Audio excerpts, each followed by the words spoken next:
Hey, good morning, good afternoon, good evening. Well, it's morning here in Bangkok, but I'm sure it's sometime, it's beer o'clock somewhere. Welcome to this morning's Archaeology and Art History program seminar, brought to you by the Temasek History Research Centre in the Institute of Southeast Asian Studies in Singapore, and also kindly supported by the Temasek Foundation. My name is Noel Hidalgo Tan. I am one of the co-conveners for this webinar series. And today we continue our journey through the great kingdoms of Southeast Asia. Today we travel to the north in Vietnam. And this morning's speaker is Mr. Alex Giang, or Mr. Do Truong Giang. He is the head of Department of Information and International Cooperation at the Institute of Imperial Citadel Studies, which is part of the Vietnam Academy of Social Sciences. And the citadel we have in question is, of course, the Thăng Long citadel, which is a UNESCO World Heritage Site. And today, Alex will be giving us a talk about Dai Viet, or the Great Viet. And no doubt we will see some spectacular images of the citadel and its archaeology. It's a really great site. It's a really grand archaeological site as well underneath the Parliament House. Before we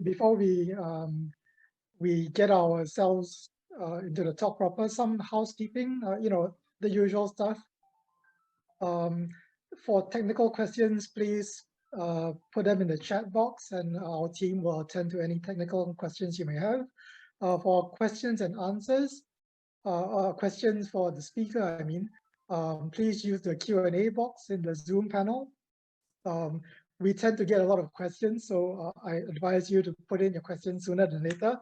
And often we've been getting questions that require an entire lecture to answer. So if you could, please make your questions direct and succinct so that we have more time to answer a whole range. Also, please leave your name and your affiliation in the questions and answers so that we know who's asking the question. So without much further ado, let me hand the floor over to Alex. The floor is yours. Thank you. Thank you, Dr. Noah, for introducing me. And good morning, everybody. As Dr. Noah just introduced, my name is Do Truong Giang from the Institute of the Imperial Citadel Study in Hanoi. I am currently the head of the Department of Information and the International Cooperation at the ISEAS and under the Vietnam Academy of Social Science. And today I'm very pleased to be here and to present my talk about the digging up Dai Viet, the glorious past, an introduction to the archaeology and arts of ancient Vietnam. Next, please. So after regaining the independence from China's domination in the 10th century, Dai Viet became a powerful kingdom in Southeast Asia and considered itself as a smaller dragon in the south. And during this talk, I will introduce briefly about Dai Viet civilization during its heyday in the Li, Chun, Ho, and later dynasty from the 10th to the 16th century, and through the recent archaeological advancement and discovery in Vietnam. And for my talk today, I will focus on two main issues, including firstly, the Dai Viet Thăng Long Imperial Citadel in present-day Hanoi, and the royal architecture system to the Li, Chun, Ho, and the Lei dynasty. The second issue is the production and the exportation of Dai Viet ceramics in from the 11th to the 16th centuries. Next, please.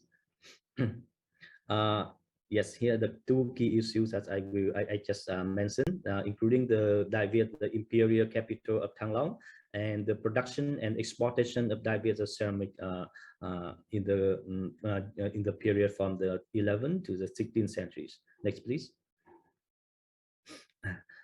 In preparation for this talk, I have prepared some important readings, and I would also recommend for attendees and for the readers who are interested in this topic. For example, I should mention about the work, very important work on the Vietnam archaeology by Professor Bùi Minh Chi and Professor Tông Trung Tin. Professor Tông Trung Tin is the former director of the Vietnam Institute of Archaeology, and Professor Bùi Minh Chi is the director of Institute of the Imperial Citadel Study, and both of them was important figures in charge of the project, the long-term project in the Thăng Long Imperial Citadel for almost 2 decades.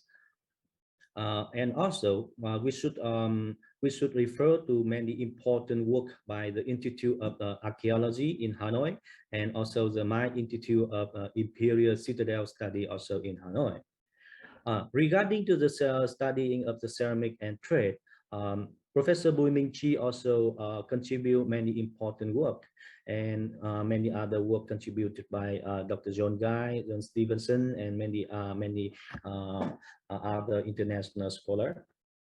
And during this lecture, I will also show, I will provide some link to the important video related to the topic of this lecture, especially the 3D reconstruction of the Imperial Palace by my institute. So I will provide the link during my talk. Next, please.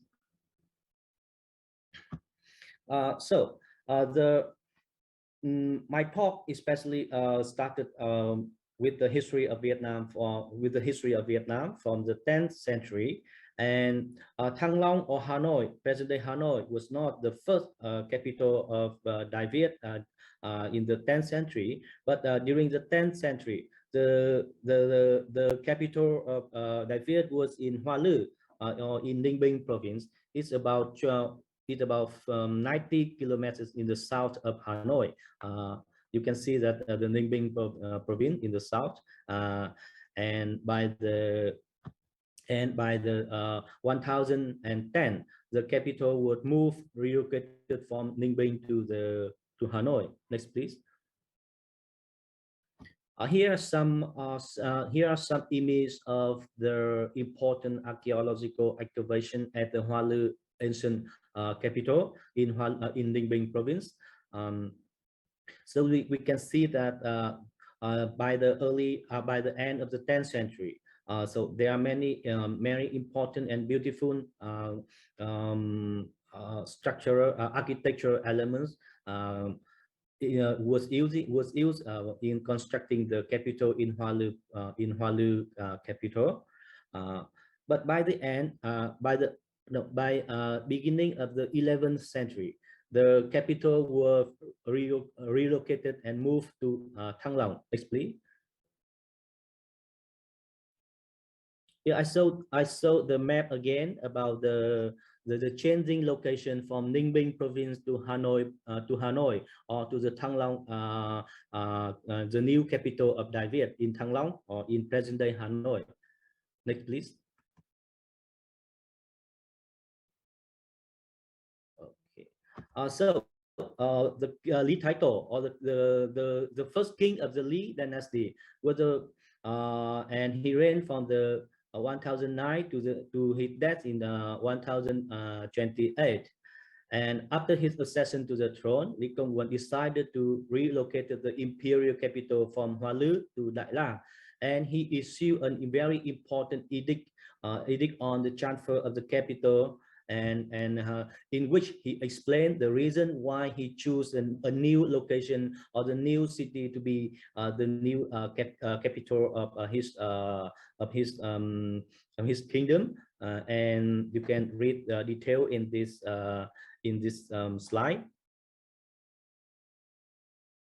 And also in this edict here, he also mentioned about the important geographically of Hanoi. And next slide, please. Regarding to this event of the moving from the Hoa Lư to Thăng Long or present-day Hanoi, and rename the city from Đại La to Thăng Long, I would like to raise a poll to all the attendees during this talk. And my poll question is, what is the meaning of Thăng Long, the new capital of Dai Viet in the early 11th century, and was so I post here two answers. The first meaning is ascending dragon, or the second is a descending dragon. So please join my poll question, and the answer will be released in next 2 minutes. Thank you. Next slide, please.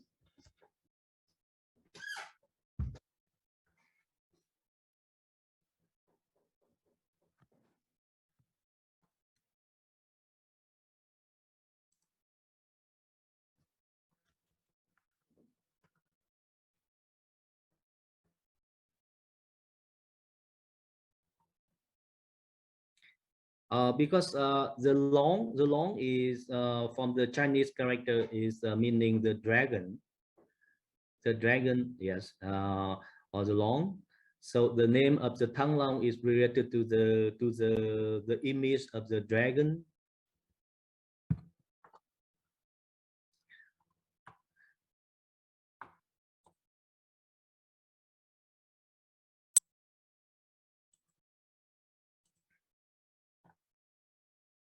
Okay, so now I will focus on the main topic, or the main issues of my presentation today is about the archaeology at the Thăng Long Imperial citadel by Vietnamese archaeologists during the last 2 decades.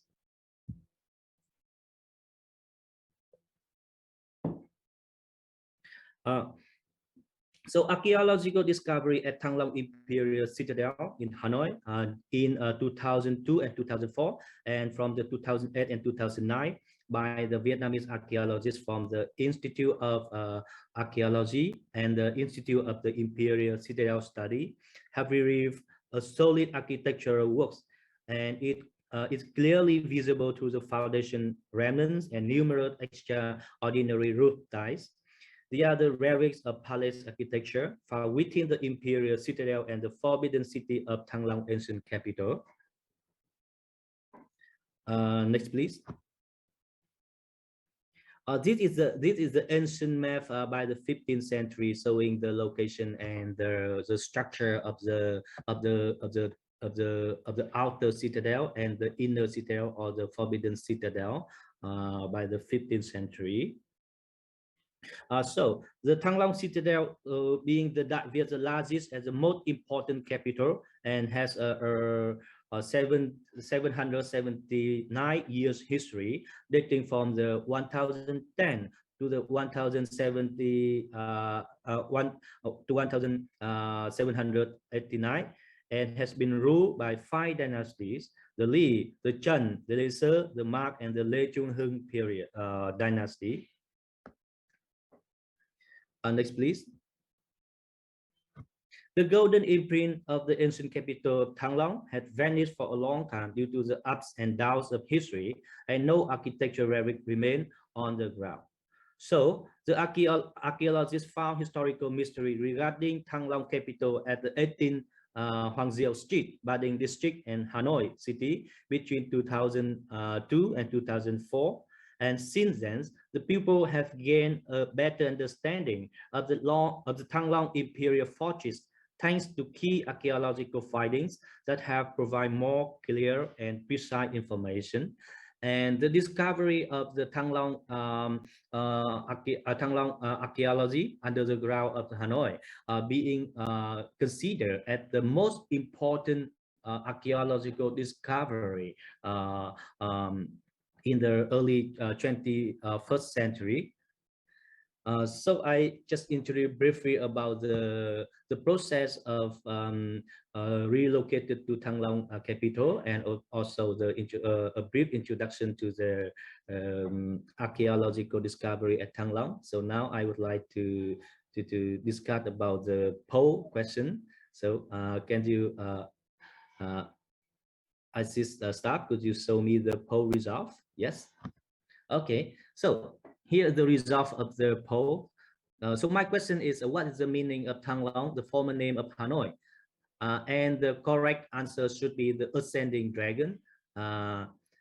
80% of participants choose the ascending dragon, so choose the correct answer, and 13% choose the descending dragon. So ascending Thăng Long means the ascending dragon or the rising dragon. And in Vietnam or in the North Vietnam, we also have another name that's related to the dragon. It means Hạ Long. So many people here may very familiar with the Hạ Long Bay, right? Hạ Long Bay also another World Heritage Site in tourist destination in North Vietnam. So Hạ Long Bay is mean the descending dragon, and Thăng Long meaning the ascending dragon. Thank you very much for the participating in my poll question. So I would like to continue my presentation. Next slide, please. Okay. For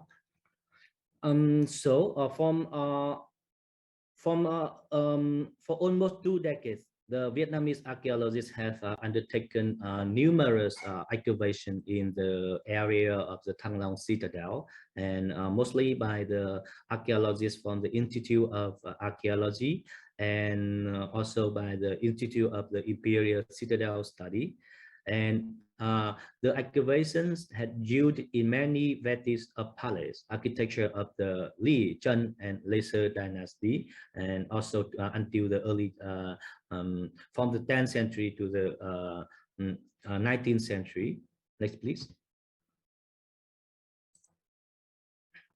Here are some images by Professor Tông Trung Tín, the former director of the Institute of Archaeology in Hanoi, and he is the person who in charge of this long-term project for many years.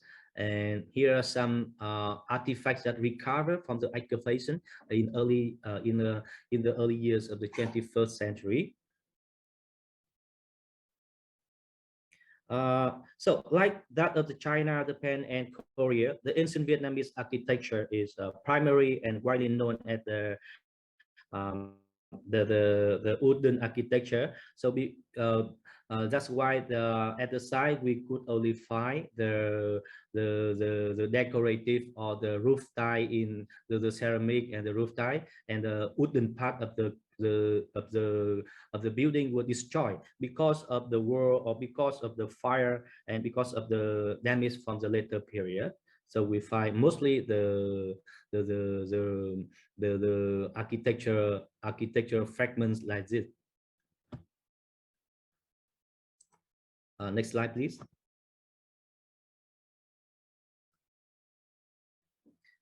Here is a panorama photo of not the whole area of the excavation, but that's a part of a small part of the excavation site.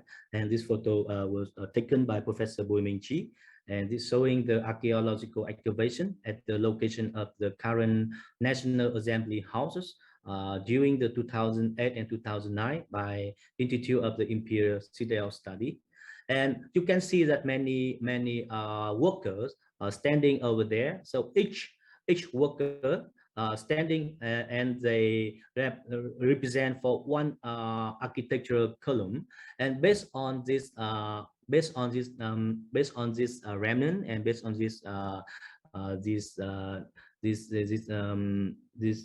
photo, later on, my institute have reconstructed the ancient building of the Thăng Long Palace, and I will show you in the later slide. Next, please. So the Thăng Long Imperial Citadel, or especially the central sector of the Thăng Long Royal Palace, they meet the 3 criteria of the UNESCO World Heritage site, and including the criteria 2nd, criteria 3rd, and the criteria the 6th. And here I cited from the UNESCO heritage site. So the Thăng Long Imperial citadel spread a set of the intercultural exchange, which shaped a unique culture in the lower Red River Valley. And it bears a witness to the long cultural tradition of the Viet population established in the Delta and the lower Red River Valley. It was a continuous seat of power from the 7th century to the present day, and is directly associated with numerous and important cultural and historical events, and leading artistic expression and moral, philosophical, and religious ideas. And due to that important factor, the Thăng Long Imperial Citadel, especially the central sector of the Thăng Long Royal Palace, were recognized by UNESCO as the World Heritage Site in 2010. Next, please. Here are some a photo of the fragments of the roof tiles and a fragment of the brick. All the material was used to build the ancient citadel in the past, but now they are still located at the citadel at the moment. If you visit the site in Hanoi, you still see the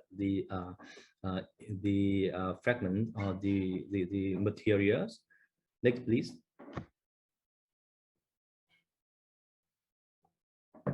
So as I mentioned previously, that's because of its importance, the Thăng Long Citadel was recognized as the World Cultural Heritage by UNESCO in 2010. And the Imperial Citadel of Thăng Long is characterized by its longevity and continuity as a seat of power, evident by different archaeological levels and monuments. Next, please. So based on all the discovery from the site, especially for the architectural fragments like the roof tile, the wrist tiles, and also the archaeological the plan, the stone base, and many other fragments. Professor Bùi Minh Chi and my Institute of Imperial Citadel Study have spent many years in reconstructing the ancient morphology or the shape of the ancient capital through many periods. For example, this slide showing the 3D 3D reconstruction of the Li Dynasty palace in Thăng Long, based on the archaeological discovery at the site, and also based on the comparative study with the architectural site in China, in Korea, and in Japan. We also based on the material from the earthenware or the terracotta model.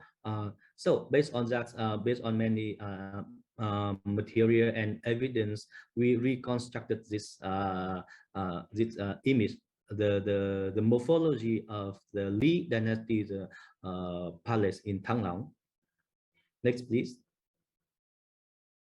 Yeah, here another drawing of the palace is a research results by Professor Bùi Minh Chi and my institute. Next, please. This is another image.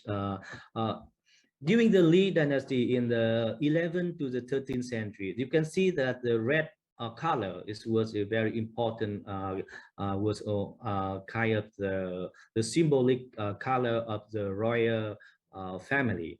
So that's why all the roof and all the structure of the building was in the red color. Next, please. So I just mentioned briefly about the process of reconstructing the 3D reconstructing of the ancient palace of Dai Viet during the Li Dynasty, and using the archaeological evidence from Thăng Long. And now I would like to show a short video explaining about the reconstructing process. So please. So we should use half a minute to see to watch the video.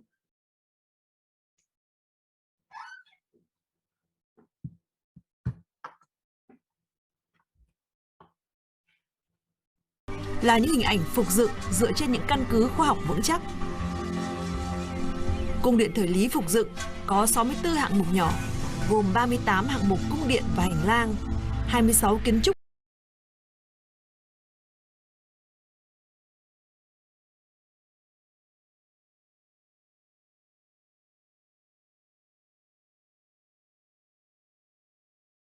Hiểu thêm cái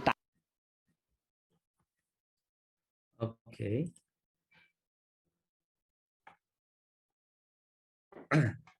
So I will post the link to the chat box, and attendee, if you like to see the whole video or the entire video and to see the process of reconstructing this palace, as you can see on our website of the Institute of the Imperial Citadel Study. So I will post on the chat box. So wait a minute, and I will.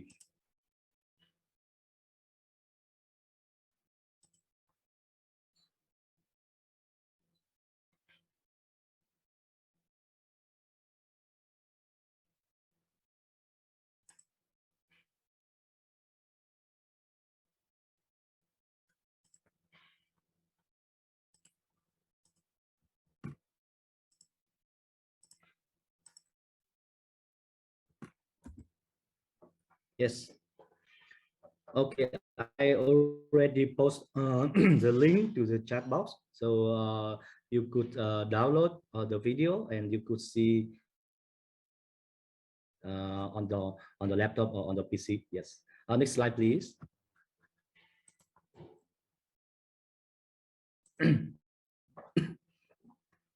So about a specific site at the archaeological excavation at the location of the National Assembly House in 2008 and 2009 by my Institute of the Imperial Citadel Study. And at the moment, you can see that in the far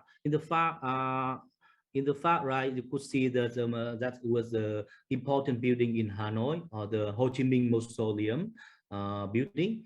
Is very important tourist site, and at the excavation site at the moment is a very huge building of the very modern building of the National Assembly houses nowadays. But more than 10 years ago, this is the real this was a real excavation archaeological site.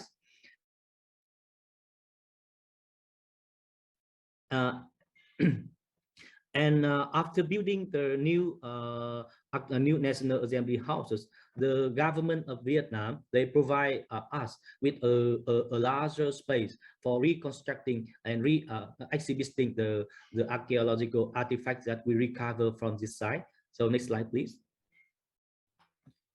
And after excavation, after the excavation process finished, so my institute was assigned by the Vietnamese government to construct a museum, an archaeological museum at the site. So on the top is the political building of the National Assembly houses, but under the basement of that building nowadays is a two-story of the archaeological museum. We call that the museum, the archaeological museum under the ground of the National Assembly houses. So this is now considered as one of the most important and the most modern museum or the exhibition in Hanoi. So, but it's not really open to the public. Because it's located within the building of the National Assembly houses, so we need to register before we get enter to this important exhibition. But after we finished this museum in 2017, but now until now we have welcomed hundred thousands of visitors to visit this exhibition. Next, please. Here are some sample. Here are some artifacts that in display at the Archaeological Museum under the ground of the National Assembly houses. Next, please. Okay. Yes. Next, please. Okay. So we also produce. We also prepare a video to show you that the exhibit, to show that the exhibition at the museum, but due to the time limit, so I think that I will post the link to the chat box, and you could see. Wait me a minute. I will show you the link to the exhibition.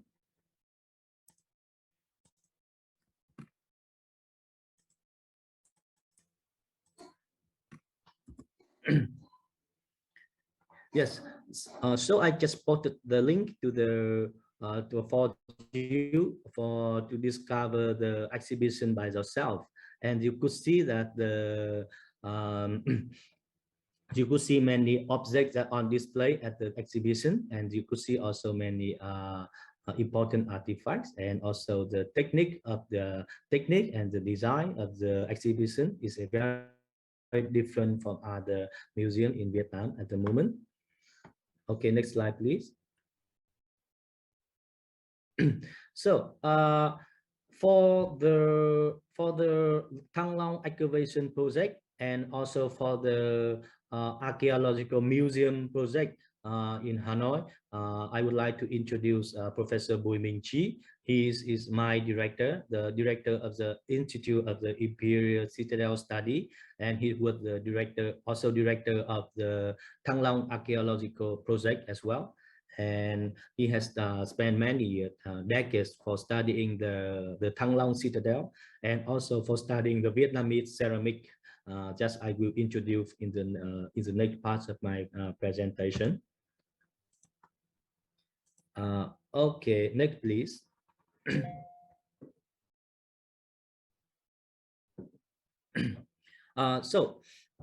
Before I started my second part of my presentation, just I focused on the ceramic production and the ceramic exploitation of Dai Viet, I would like to raise a second poll question, just related to Thăng Long and also related to the ceramic. So my question is, which of these which of these were the longest reigning Vietnamese dynasties? Is the Lê dynasty, the Mark dynasty, or Tran dynasty, or the Nguyen dynasty? Yes, please choose the question. Okay. Because you remember that the history of Thăng Long at a capital of Dai Viet will last for more than 7 centuries. So many dynasties, they were located in this citadel, and I will answer this poll in a couple of minutes.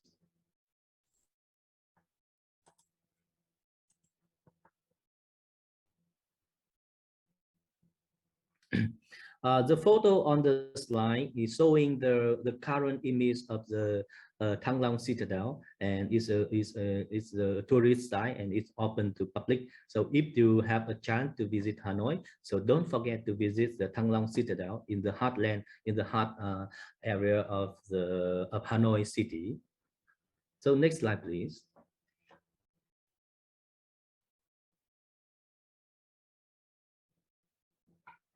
Yes. For the second part of my presentation, I will introduce about the Dai Viet ceramic production and the Dai Viet ceramic traded in South Asia during the 14th and the 15th century. So next, please. For the topic of the Vietnamese ceramic, there are many important books and work had been done by both Vietnamese and international scholars. For example, the very classic book written by John Guy and John Stevenson, is about the Vietnamese ceramic, a separate tradition. So this is a kind of the Bible, or kind of the most important book for the ceramic lover studying Vietnamese ceramic. And the second important book is written by Professor Bùi Minh Chí and Carrie Nguyễn Long. It's about the Vietnamese blue and white ceramic, and also many other books I listed in this slide. During the preparation of this lecture, and also I would also recommend the reference for the further reading. So I recommend the two links here about the Southeast Asian ceramic Southeast Asian ceramic society in Singapore, and the ceramic in mainland South Asia in in the state. Next, please. Excuse me.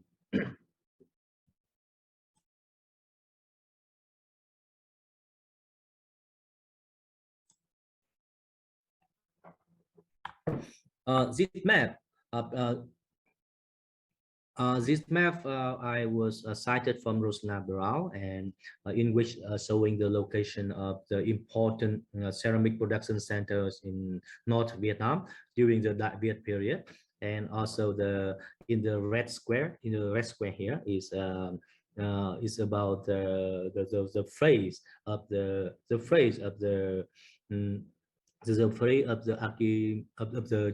ceramic exploitation of Vietnam during the 13th, 14th century until the 15th and 16th century.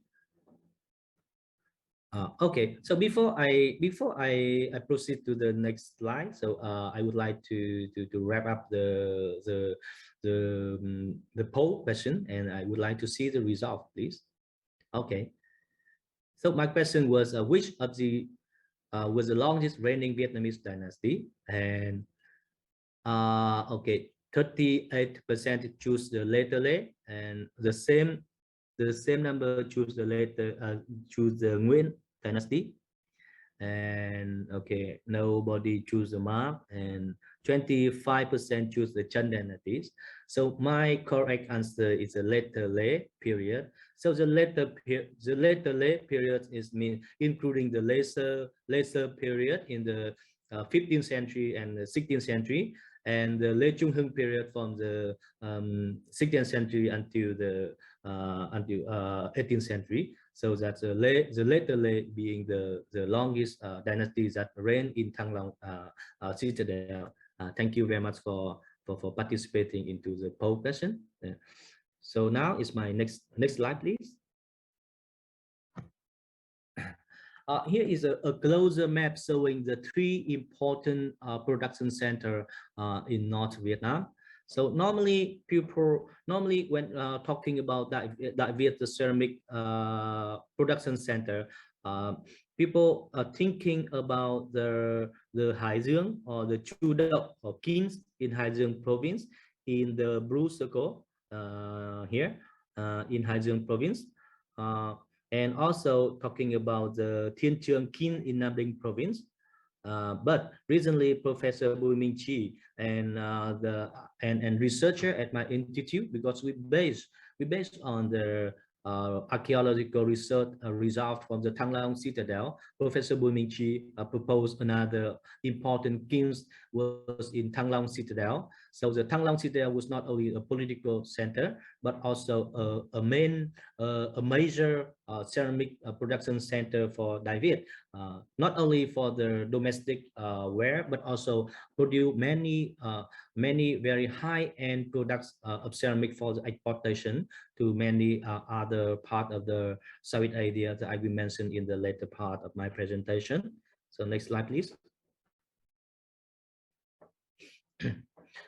This map is including a photo of the very important pieces of Vietnamese ceramic by the 15th century.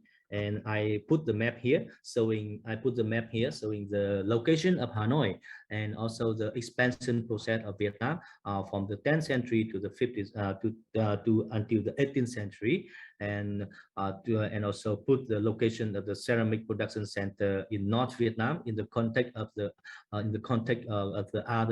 other ceramic production in Vietnam as well. So next, please. So as I mentioned in the just next couple of slides, so Professor Bùi Minh Chí was the person that who proved or who have pursued a long-term project on studying the Thăng Long imperial kings and imperial wares in Thăng Long citadel. Here are some important pieces of the Dai Viet ceramics that we call the imperial wares, that produced by the Thăng Long, produced in the Thăng Long kings, and the products. There was a product during the Lý and the Tran dynasty, including the white gray ware and the yellow, the green, gray ware. Next, please.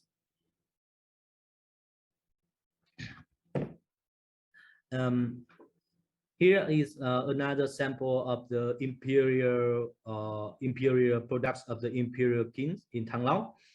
So you can see that during the Lý and the Tran period, we can see that the image of the lotus petal or the lotus design and lotus pattern is very popular during the Lý and the Tran periods because the influence of the Buddhism into the Thăng Long coast during this period was very strong.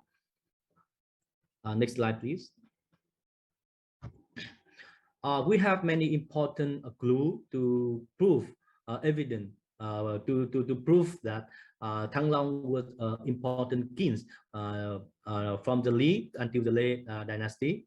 For example, here are some photos of the sagas and the waster of the stacked bowls in Thăng Long king, and is now they are now in display at the archaeological exhibition under the ground of National Assembly houses. And they are important evidence showing that and to prove that the Thăng Long was important kings because this fragment and this evidence were found during the excavation in Thăng Long citadel. So next, please. This slide showing a very important pieces of the imperial ware during the Lê dynasty. I mean that the 15th century. So you could see that the image, the clay was made very carefully and with the very the sophisticated and elaborated decoration of the dragon, and this could be considered as one of the most beautiful and most precious wares used by the king. And this artifact is now being displayed in Thăng Long citadel, so you could visit and to see it. Next, please.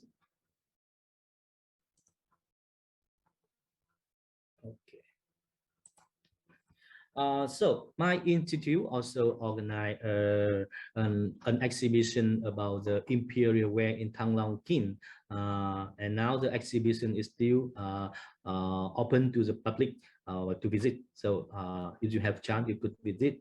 And in this exhibition, we show many important artifacts and objects that are used by the king and the queens, and also by the royal family from the during the Lê Sơ and the Lê Trung Hưng period. Next, please. Yes, here are another important object used by the king with the symbol of the dragons. Next, please. I also prepare a link for attendee to see the imperial ware in Thăng Long citadel that produced by Institute of the Imperial Citadel Study, and because of the time limitation, I will post the link to the chat box so you could see later on. With me a moment.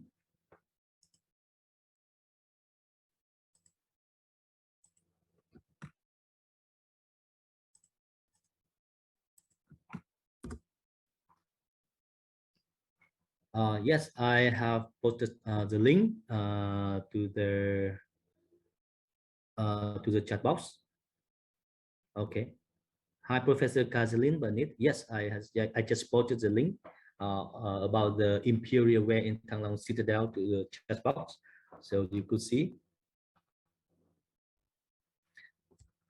Okay, next slide, please.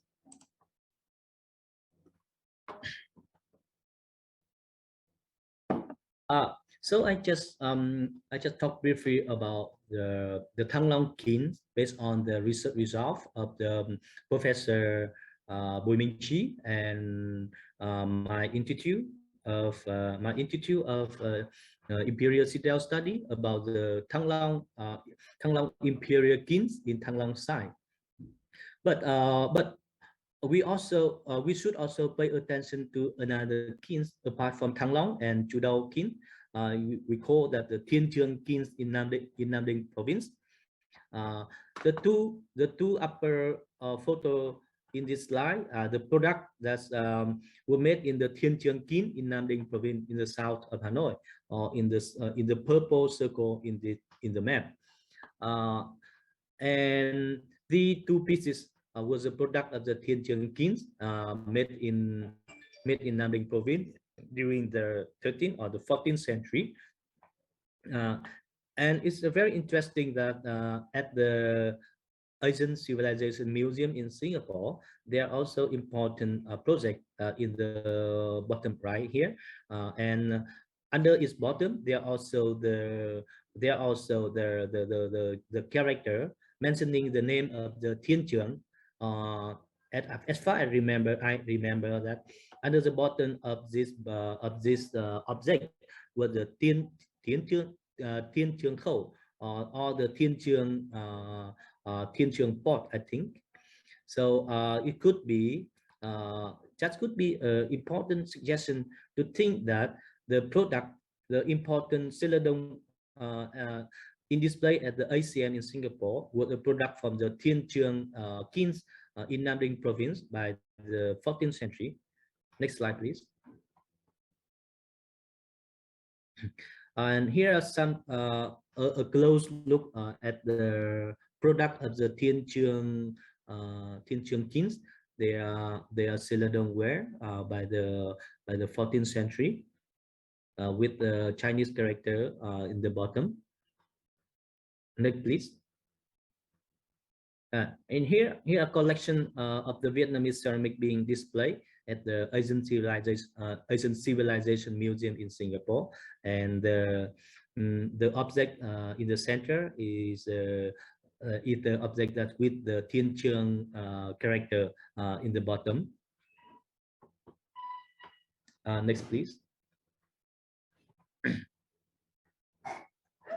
Okay, so apart from the Celadon and the blue and white ware, so Vietnamese potter, they also produce many other important products of ceramic, like the inlaid brow ware or the pattern brow ware with the technique of inlaying brow design began during the Li and continues through the Tran dynasty. And this color is very typical in the ceramic production of Vietnam during the Li and the Tran dynasty. And here are some sample of the typical product of the inlaid brow ware. Next, please. And for studying the Vietnamese brow, the pattern ceramic, I would recommend a very important book written by Dr. Phạm Quốc Quân and Nguyễn Đình Chiết, the former director of the Vietnam National Museum of History in Hanoi. And in this book, they produce, they introduce a development development process and the historical background for the development of the pattern ceramic in Vietnam. Next slide, please. And here are some another sample of the pattern brow ceramic during the Tran dynasty. Next, please.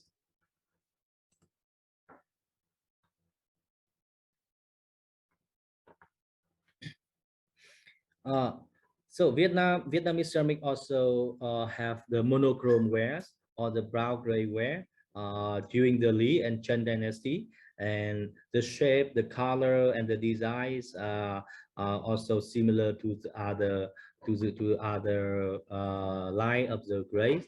And you could see that they are very popular during the 12th and the 13th century.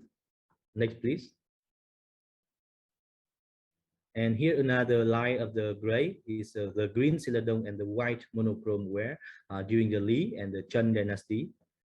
Next, please. So by the 14th and the early 20 by the late 14th century and the beginning of the 15th century, there was a process of the introduction of the blue and white ceramic into Vietnam, especially during the Ming invasion of the country in the early 15th century and the Chinese occupation in Thăng Long and in North Vietnam in early 15th century. And during this period, with the introduction of the cobalt for undergray painted decoration, the undergray iron black and monochrome ware quickly began to disappear, and we started to import it, and we started to produce the blue and white products during this period. Next, please.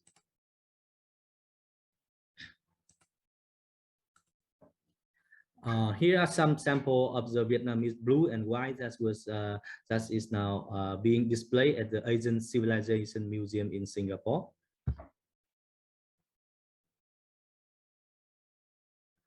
Next, please.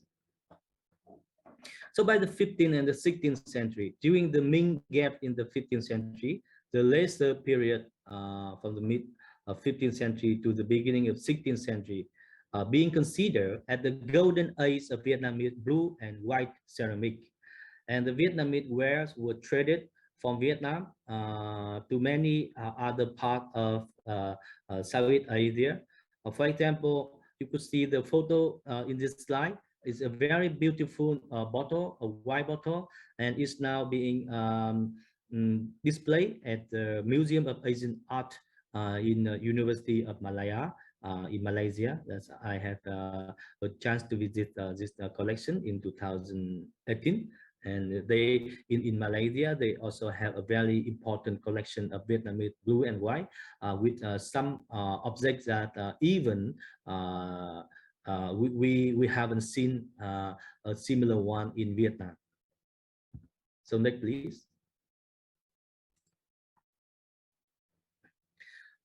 So the third production center for ceramic in North Vietnam is Hải Dương province, and especially the Chu Dậu kilns in Hải Dương province. And here are some photo showing the excavation process and some important sample of the Chu Dậu kilns of the Chu Dậu ceramic production, especially during the 15th and 16th century. Next, please. And my Institute of the Imperial Citadel Study also undertook one excavation in this in Chu Dậu kilns in 2015, I think, and we also used many important results from this excavation. Next, please. Here are some samples of the products of the Chu Dậu kilns excavated by my colleagues in 2015, and this okay, next, please. The most valuable evidence of the Vietnamese ceramic export to the West Asia by the 15th century is a famous Vietnamese vases, which has currently being displayed in the Topkapi Sarayı Museum in Istanbul, Turkey, and also known as the Topkapi vases. And this is one of the most beautiful vases and beautiful products of the Vietnamese ceramic by the 15th century, the blue and white product. And I will introduce briefly about the exportation of the Vietnamese ceramic before I conclude. Okay, next slide, please.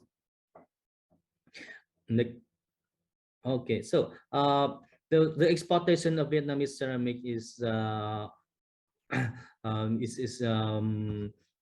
known especially with the excavation of the Cù Lao Chàm shipwreck during the 1997 and 1997 and 2000.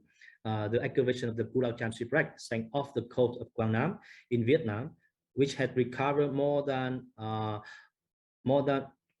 240,000 objects, and most of them are Vietnamese ceramic dated to the 15th century, and they demonstrated the importance of the ceramic exportation of Vietnam by the 15th century. Next, please. Yeah, next, please.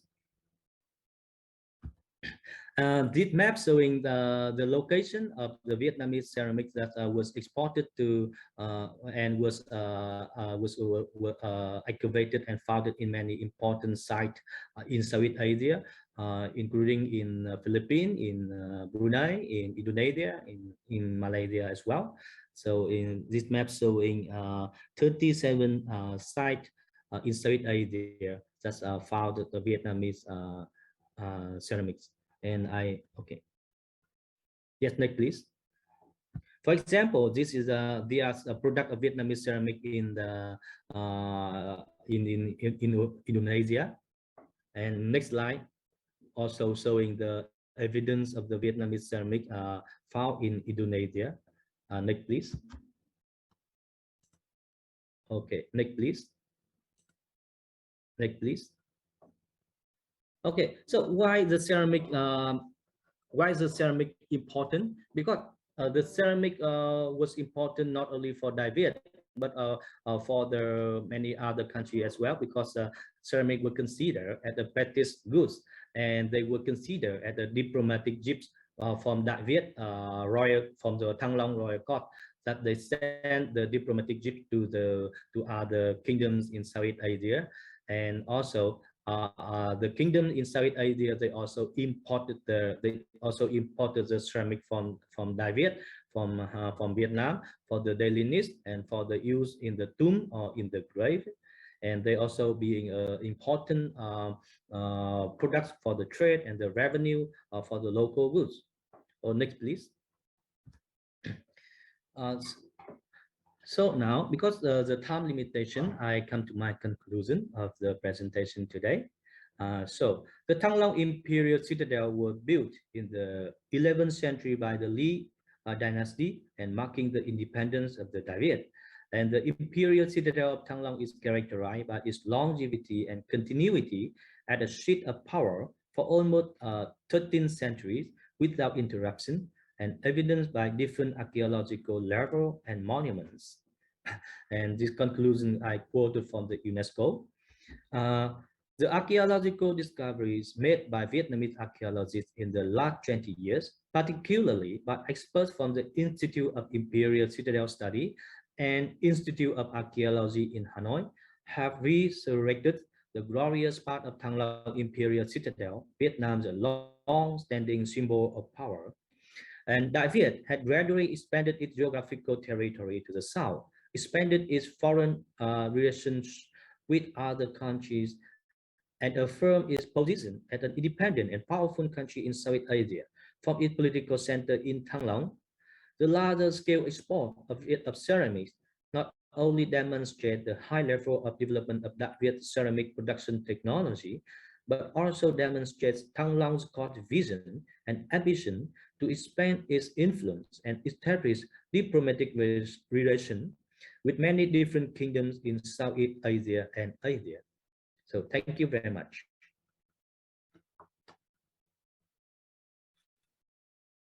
Thank you, Alex, for this wonderful survey of ceramics, Vietnamese ceramics over the last 1,000 years, and also Thanks. for showing us the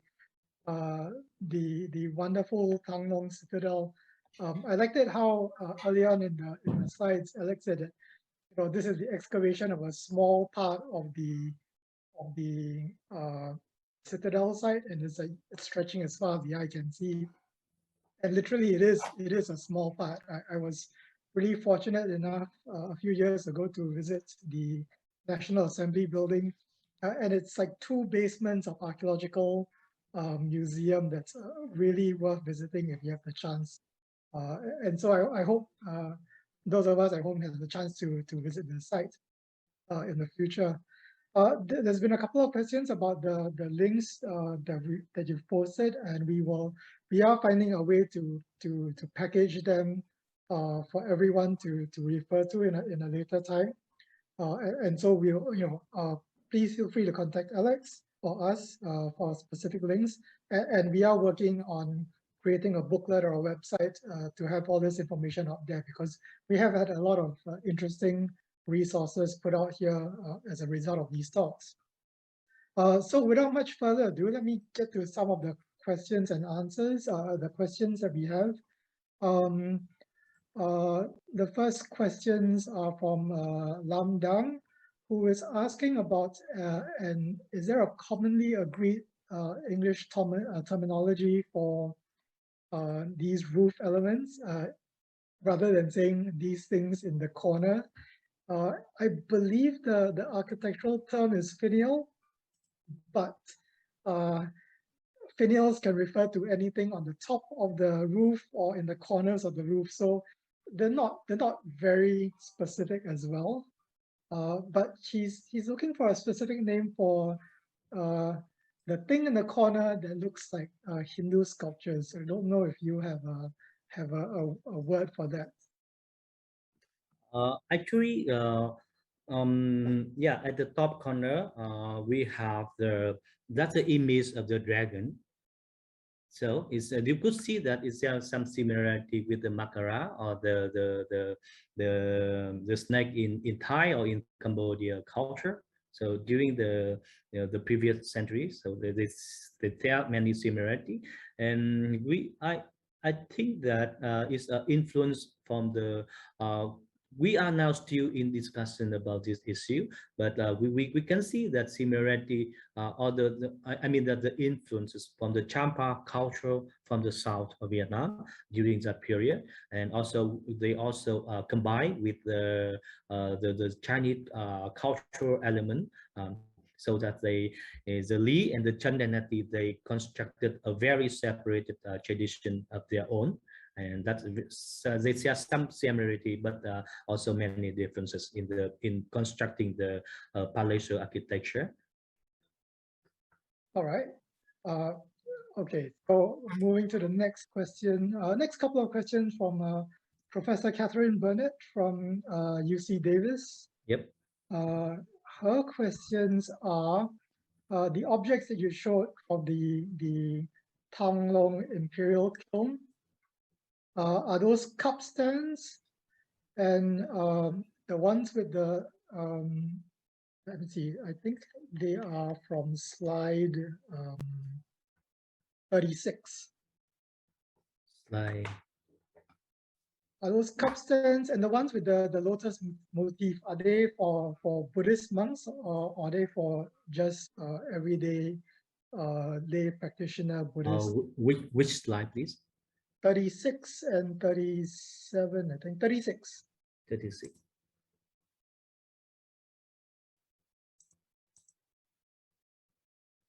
I think that because of I also explained during my presentation that the role of the Buddhism during the Li and the Chun period, especially from the 11th to the 14th century, the Buddhism played a very vital role and the most important religious activity in the court of the Dai Viet. So many of the ceramic objects in this slide is related to the Buddhism and the Buddhist activity in the court.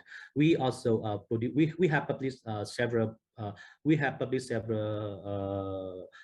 paper about this issue, but in Vietnamese. So I could share with you that about not only in terms of ceramic, but also in terms of architecture, we could see many Buddhist elements and that they appear in the ceramic and in the architecture during this period.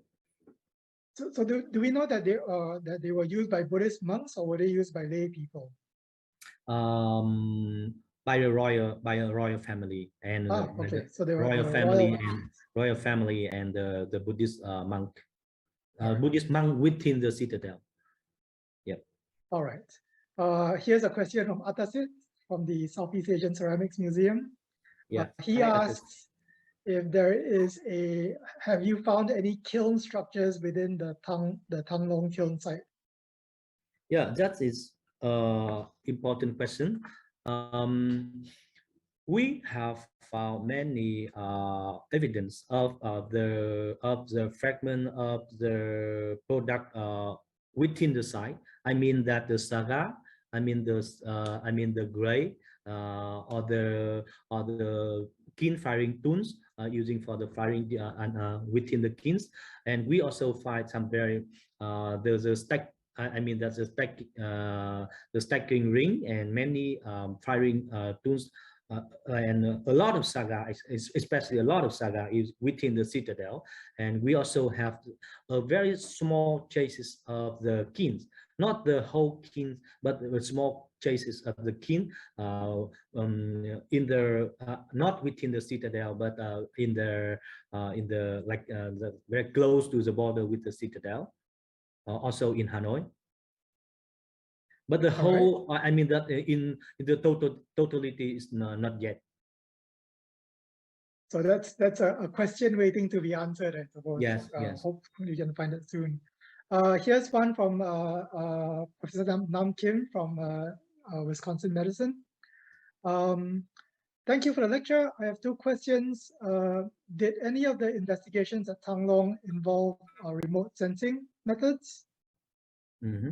And do the roof tiles have any stamps or identification stamps on them?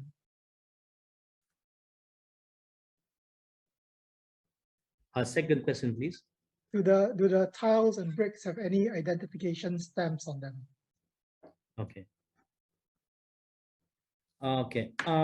Yep. For the remote sensing is we did have, but not very successful in the Thăng Long citadel because the Thăng Long located in the Hanoi city and with the very density of the population, so it's really hard to use the LiDAR technology or some other technology as well. But we apply the GIS. We apply also GIS technology, but still in very beginning stages. And for the second question, for the roof tile, for the architectural fragments in Thăng Long citadel, normally they have the Chinese character. They cover on the object, especially for the brick. But so for the roof tile, sometimes we found the character, but not very popular. All right. So for the roof type, we identify or we classify using the by separating the design motif and separating the material of the object, because the color each dynasty they have the different color and different designs. Yeah, I remember seeing a lot of different types, very distinct types of roof tiles in the National Assembly. Yeah, for example, during the Li and the Chun period, you could see, and I explained during my lecture that the roof, the whole roof and the whole building was in the red color, and because with the ungrade type. But during the late in the 15th century, they use the gray type, and the roof of the palace was in the yellow color. So the color is different. The roof in the roof color between the and among the dynasties. The more stylistically distinguished rather than identification marks. All right. A question from Hyungmi Kim. Do we know the origin of the cobalt for the blue and white ware? It's also a big question. So we have some hypotheses about the original of the cobalt. It could be from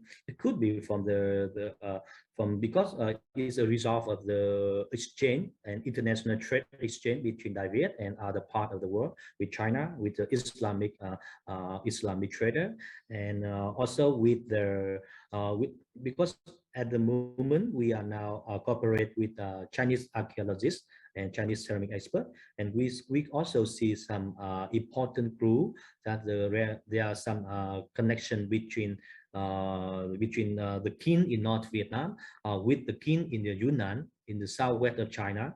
So in the Chien Shui king, and there are many similarities in producing the ceramic. The Chien Shui king or the Yunnan in China could be one of the sources for the cobalt that imported into Vietnam. So we have three important sources from Yunnan and from West Asia, and also from Long Chuyên, I think. From Chính Tư Trần. All right. I'm going to apologize in advance if we can't get to all your questions, because we are running out of time. Before I get through some questions, I'd like to invite everybody to join us for our next talk on 1st of December by Nurashikin Zulkifli. We'll talk about Islamic Southeast Asia. So I hope you'll join us same time on 1st of December. Let's see if I can get to 2 or 3 questions. From Luke Lim, who is a student in St. Joseph's Institution. He asks, what's your opinion on the demise and abandonment of the citadel? Because you didn't actually talk about the end of use of Thăng Long. There are many reasons of the abandonance of the citadels, because it was the seat of the power for the country for 7 centuries, but then suddenly it was abandoned. But no, not really it was abandoned, but because the Vietnamese moved the capital from Hanoi to the Hue. So nowadays, when you visit the central Vietnam and you visit the Hue city, you could see a very huge imperial citadel in the Hue city. So that is the reason why the Hanoi was abandoned, and it's lost the position at the national capital. But from the it's being there from the early of the 19th century, it's being the provincial capital, no longer at the national capital, but the national capital moved to the central Vietnam. All right. Sorry, Noah. Yes. Yeah, before you close the talk, I have an announcement, and I would like to share with the attendee. Yes, please go ahead. Yeah, I just posted a link to the chat box, and I would like to introduce about our international conference that will be organized next month about the Vietnamese imperial ware. So that's very close and related to the talk today. So people could contact me for the information and contribute paper to that issue. Yeah. Yes. Imperial ware. Yes. A shout out to your conference next month, and there's a link on there. Please check it out. It'll be a very interesting conference, I'm sure. I think on that note, I should end the webinar here. I'm sorry for the questions that we weren't able to get to. We always get too many questions for our talks. But I'm sure if you need to contact Alex, please get in touch with him, and I'm sure he'll be able to answer your questions. So that's it. We hope to see you again on 1st of December. That's our next webinar. And I wish you all a good morning, good afternoon, and good evening.